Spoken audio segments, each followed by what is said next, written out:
બનાસકાંઠાના Palanpur civil hospital કેમ્પસમાં ચાલતી સરકારી નર્સિંગ કોલેજમાં 7 થી વધુ વિદ્યાર્થીનીઓને ફૂડ પોઈઝનિંગની અસર જોવા મળી છે। રાત્રિનું ભોજન આરોગ્ય બાદ બાળકીઓને ફૂડ પોઈઝનિંગ થયાનું ચર્ચાસ્પદ સામે આવ્યું છે। ત્યારે 7 થી વધુ વિદ્યાર્થીઓને ફૂડ પોઈઝનિંગની અસર થઈ છે। તમામ વિદ્યાર્થીઓને સારવાર અર્થે ટ્રોમા સેન્ટર ખસેડાયા છે। ત્યારે સરકારી તંત્રની ઘોર બેદરકારી સામે આવતા વિદ્યાર્થીઓના પરિવારમાં રોષ જોવા મળ્યો છે।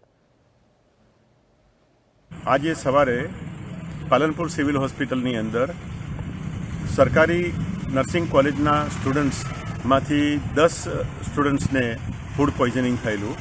એમાંથી અત્યારે 9 સ્ટુડન્ટ્સને દાખલ કરવામાં આવ્યા છે સિવિલ હોસ્પિટલ પાલનપુરની અંદર, અને એક સ્ટુડન્ટને સારું હોવાથી એને હોસ્ટેલમાં જવા દેવામાં આવે છે। ગઈકાલે આ છોકરીઓએ એમની હોસ્ટેલની અંદર બટાકાનું શાક, રોટલી, ખીચડી અને કઢી ખાધેલા હતા। ત્યારબાદ સવારે એ લોકોને ઝાડા ઉલટી અને થોડો તાવ આવવાનું ચાલુ થયું હતું।